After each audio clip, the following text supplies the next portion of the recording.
चलिए अब देख लीजिए बाबू, हो गया, दैट्स ऑल। अब यहां यदि इंट्रोडक्शन वहां पर जब बनाइएगा तो पटना कलम वाला लेकर के चले आइएगा, मुगल अफसान काल में ऐसे ऐसे हुआ, और वहां से ही चित्रकार जो है कहां माइग्रेट किया, तो पूर्णिया और पटना वाला इलाका। क्लियर है? अब यहां देखो थोड़ा सा, मधुबनी चित्रकला जिसे मिथिला चित्रकला भी कहते हैं, बिहार के मिथिला क्षेत्र की प्रमुख कला परंपरा है। यह चित्रकला मुख्य रूप से महिलाओं द्वारा बनाई जाती है। किसके द्वारा?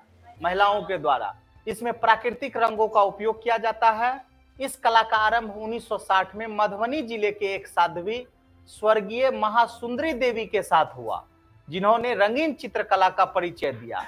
इसके बाद ही कि महिलाएं इस कला को अपनाने लगी। आज यह कला पूरी दुनिया में मशहूर हो गई। ठीक है? और इसका पहला म्यूजियम कहां बना? तो जापान में बना। जापान में कहां बना? टोका माची सिटी।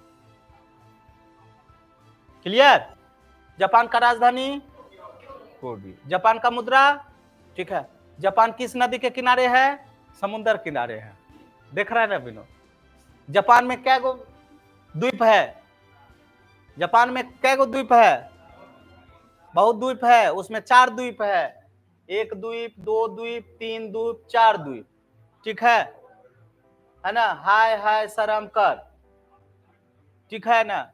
होकोडू, होन्सू, ठीक है, क्योंसू और शिकोकू। ठीक है? इस सब का राजधानी किस पे है? टोक्यो किस पे है? इस पे है।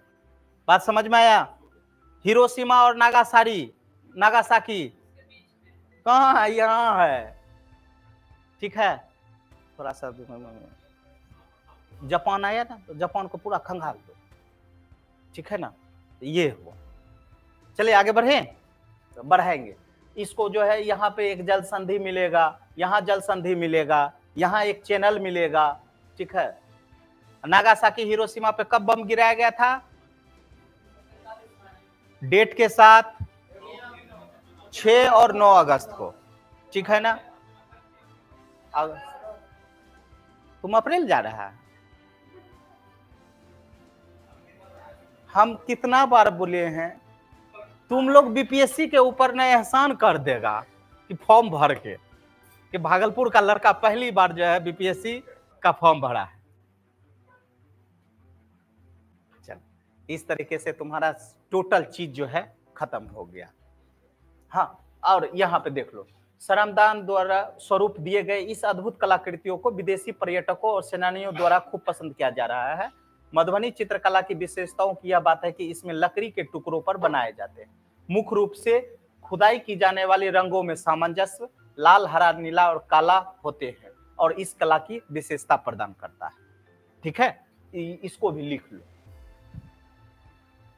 तो कहीं पर भी तुमको मधुबनी आ गया, अब तुम्हारा जो है मेंस के लिए तुम क्लियर है। कभी इस सब भी चित्रकला बनाओ तुम लोग को, जरूरी है बीपीएससी एसडीओ ही बनेगी? बहुत बड़ा एकदम पद्मश्री अवार्डेड चित्रकारी एकदम बनाओ, सिया देवी की तरह एकदम। चले आगे बढ़े। हाँ, अब आ जाइए बाबू हमारे पढ़ाने का स्टाइल है ना। जब हम स्रोत की बात किए,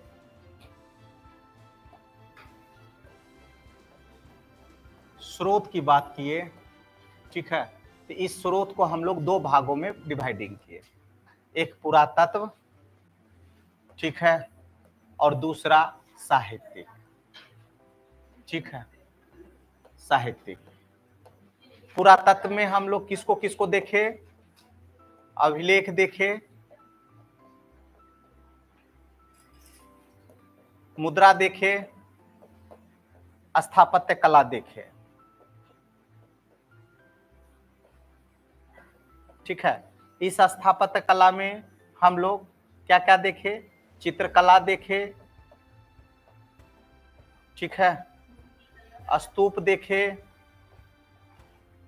ठीक है, स्तूप के अलावा चैत्य और विहार देखे। इसके अलावा हम लोग मूर्ति कला देखे,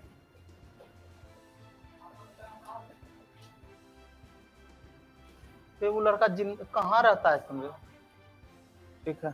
मूर्ति कला, और उसके बाद हम लोग मंदिर, इतना ये चीज जो है वेरी वेरी इंपॉर्टेंट है। किसके लिए? मेंस के लिए। और बाकायदा आपको प्रीलिम्स के लिए भी यहाँ से प्रश्न बहुत सारे आजकल पूछ रहे हैं, ठीक है। यहाँ पे बच्चा मार खा जा रहा है, इन चीजों पर बच्चा ध्यान नहीं देता है, समझ में आया। यदि 2-3 क्वेश्चन भी आ गया प्रीलिम्स में तो ये आपको लीड बना देगा, समझ में आया, क्लियर है। तो यहाँ तक तुम्हारा जो है कंप्लीट हो गया, ठीक। इसके अलावा जब हम सिलेबस का अध्ययन किए तो सिलेबस का अध्ययन कर लिए, एंशिएंट मिडिवल का बोलो, हानत बोलो, ठीक है। पहले प्रागैतिहासिक काल, दूसरा हड़प्पा, तीसरा वैदिक काल, चौथा, तो अब उसको क्रम से हम चलेंगे, लेकिन इससे पहले हम लोग किसको देखेंगे? साहित्यिक को देखेंगे। अब हमारा जो नेक्स्ट होगा वो साहित्यिक होगा, और साहित्यिक के बाद जो है उसके बाद आपको जो नोट्स दिया गया है उस नोट्स को लाल हरा पीला करवाएंगे और याद करवाएंगे। बात समझ में आया?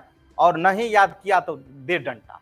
पूरा हम कहानी बताएंगे, कहानी सुनाएंगे, एकदम याद करके लाना। वो फैक्ट हम नहीं कर सकते हैं याद कि महात्मा बुद्ध के पत्नी का नाम क्या था, तो हम बता देंगे यहाँ, लेकिन नाम याद किसको करना है? क्लियर है ना? क्लियर है ना? चलो ये हो गया बाबू यहाँ तक।